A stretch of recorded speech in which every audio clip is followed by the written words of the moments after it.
Negara lain, mereka sudah bikin kajian-kajian di mana Republik Indonesia sudah dinyatakan tidak ada lagi tahun 2030. Boom! Mereka ramalkan kita ini bubar.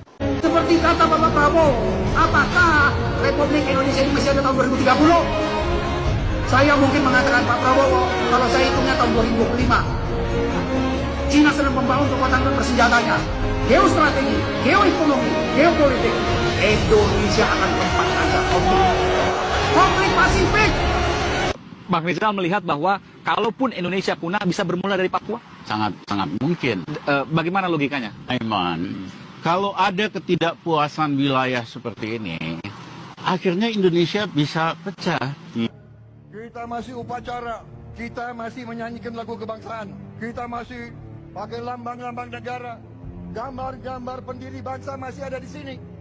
Tetapi di negara lain, mereka sudah bikin kajian-kajian di mana Republik Indonesia sudah dinyatakan tidak ada lagi tahun 2030.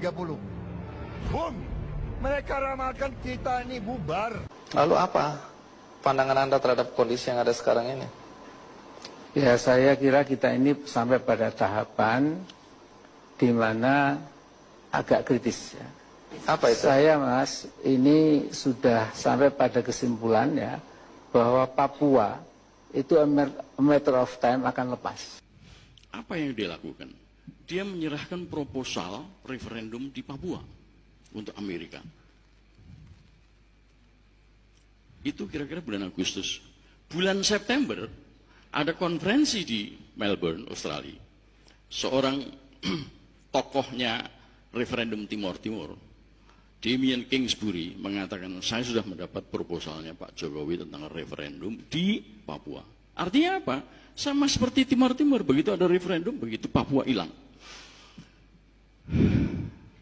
Problem pelanggaran HAM dan seterusnya. Nah, masalah-masalah itu kan sampai sekarang tadi kita mendengarkan juga nggak sepenuhnya bisa tuntas selesai hari ini. Kalau ini nggak selesai, ini seperti batu kerikil nih kita. Nanti melangkah ke depan terus aja gitu ya.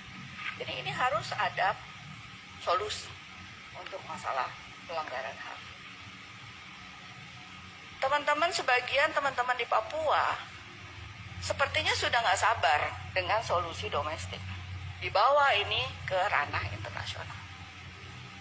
Dulu kalau kita ngomongin soal pelanggaran HAM, soal ini adalah ya kita bicara itu sebagai isu domestik. Itulah sebagai GPK, sebagai OPF dan seterusnya. Tapi hari ini menjadi fenomena global.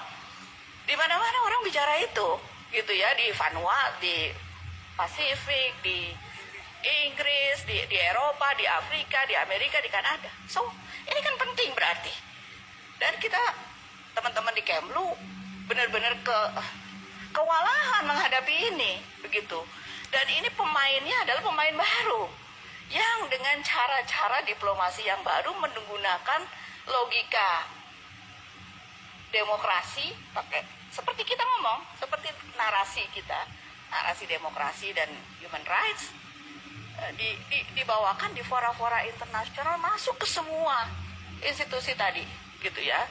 Di Dewan HAM ada, di Indigenous Peoples ada, di MRG ada, di PIF ada. Ini kan, nah ini problems.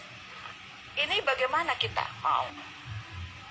mau kita respons, gitu ya. Kan harus dialog, harus dibicara, gitu ya. Supaya kita nanti melangkah ke depannya ini masa lalu itu kan pembelajaran ke depan ini melangkahnya jadi selesai lah itu semuanya. Selesai. Yang ketiga adalah, saya nggak tahu Mas Welik saya masih punya waktu apa enggak. Cepat atau lambat Indonesia akan kehilangan Papua. Sengaja atau tidak sengaja, mau atau tidak mau kita akan kehilangan Papua karena kita gagal merebut hati orang Papua. Dr. Adan Buyung Nasucionya, SHLBH Jakarta, Rabu, 16 November tahun 2011.